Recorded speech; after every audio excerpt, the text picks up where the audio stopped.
చాలామంది మరి రక్షణ వస్త్రాలని పరిశుద్ధంగా ఉంచుకోండి అన్నారు దేవుడు. రక్షణ వస్త్రాలని అంటే వైట్‌గా ఉంచుకోండి అంటే బ్లెమిష్‌లెస్‌గా ఉంచుకోమని క్లోత్స్ ఆఫ్ సాల్వేషన్ నీ రక్షణ అనుభవాన్ని నువ్వు కించపరుచుకోవద్దని. అంటే మనుషులు రక్షింపబడిన తర్వాత అంటే దేవుణ్ణి ఒక వ్యక్తిగత అనుభూతితో తెలుసుకున్న తర్వాత దేవునిలో ఎదగాలి. అట్లా ఎదగాలి అనంటే పరిశుద్ధాత్మ దేవుడిని అలౌ చేయాలి. మన లోపల మార్పిడి చేకూర్చడానికి. ఎలా?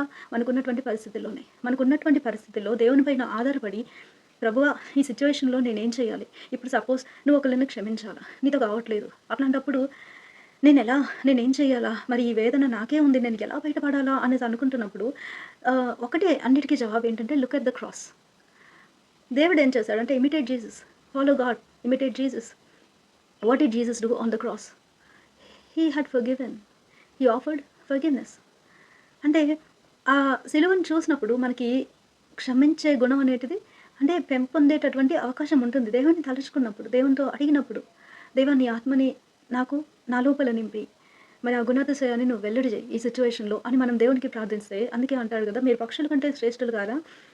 మరి పరిశుద్ధాత్మని అడిగితే మరి నిశ్చయముగా ఇత్తును గదా! అని. అంటే ఏం అడగమంటున్నాడు? పరిశుద్ధాత్మ దేవుడిని మనం అడగాలి కాబట్టి, మనం అడిగినప్పుడు దేవుడు దాన్ని మరి నిశ్చయముగా మనకు దయచేయటం అనేది జరుగుతుంది. అప్పుడు ఈ గుణాతిశయాలనేటివి వెల్లడవుతాయి.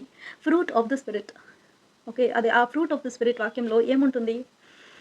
లవ్, జాయ్, పీస్, ఫర్బేరెన్స్ ఇట్లాంటివన్నీ గూడా. అంటే సహనము, patience, kindness, goodness, meekness, long suffering అంటే సహనం. ఫర్బేరెన్స్ లేదా లాంగ్ సఫరింగ్ ఇదంతా గూడా ఎందుకు దేవుడు మనకు చెప్పున్నాడు అనేసంటే, మరి ఈ గుణాతిశయాలనేటివి మన లోపల వెల్లడవ్వడానికి. అది ఎలా? పరిశుద్ధాత్మ దేవుని ఒక పని అయ్యుంటుంది. అంటే దేవుని ఆత్మ మన లోపల ఉన్నప్పుడు లేదా బలపడినప్పుడు, దేవుని ఆత్మ చేత మనం బలపడినప్పుడు అది పాసిబుల్ అవుతుంది. అప్పుడు మనకు క్షమించేటటువంటి గుణం అనేది వస్తుంది. ప్రేమ అన్‌డిజర్వింగ్‌కి కూడా మనం ప్రేమించడం అనేది జరుగుతుంది. ఇట్లాంటివన్నీ గూడా దేవుడు మనకు నేర్పించున్నాడు. మనం తెలుసుకునున్నాము వాక్యంలో.